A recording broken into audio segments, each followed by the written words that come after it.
And welcome back. Right then, let's head up to the National Stadium where the management of Independence Park Limited IPL have been working around the clock to repair damage done to the synthetic running track as well as the football field following the Freedom Street concert which rang in the new year. Kian Reyna has been tracking the story and filed this report.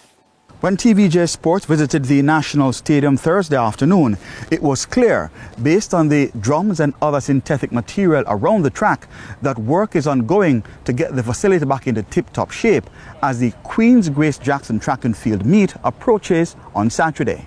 While it was clear that some of the damage, particularly on the backstretch, occurred during the recent Freedom Street concert on December 31, General Manager of the IPL, Major Desmond Brown, indicated that maintenance work was previously scheduled.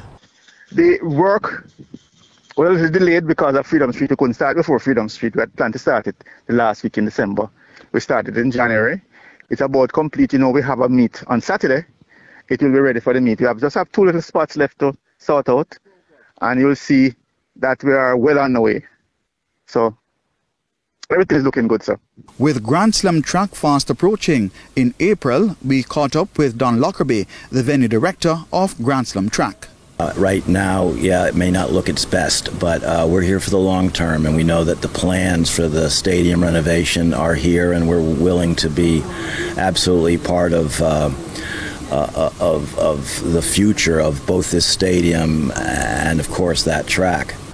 Bruce James, who provides timing and results management to a number of development meets, including the Queen's Grace Jackson meet, weighed in on the state of the track.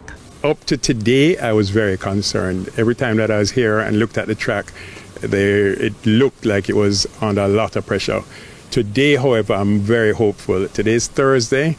So we have 2 days to go to the track meet, but it actually looks like athletes can compete safely on it, which is probably the #1 priority, safe competition. We caught up with First Vice President of the J3As, Mr. Ian Forbes, who was walking the track when we were there. And I'm very happy that Independence Park Limited have taken the initiative to ensure that the remedial works are being done. I think it's still a work in progress, and of course, might not necessarily be as aesthetically pleasing as we'd love it to be, but once the surface is intact and it conforms to the regulations, that's fine. The health and safety of our athletes paramount. The state of the football surface is nowhere close to playing conditions, and that forced the Jamaica Football Federation to move one of their matches against Trinidad and Tobago from the office to the Arnett Gardens Football Club. A lot of damage, much more than we expected, was done to the football field. And then it's the worst time of the year because grass grows very slowly at this time of the year.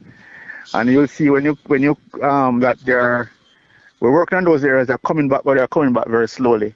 But we'll be ready for the March match. Only time will tell when the football surface will be ready for matches again. Kian Reyna reporting for TVJ Sports.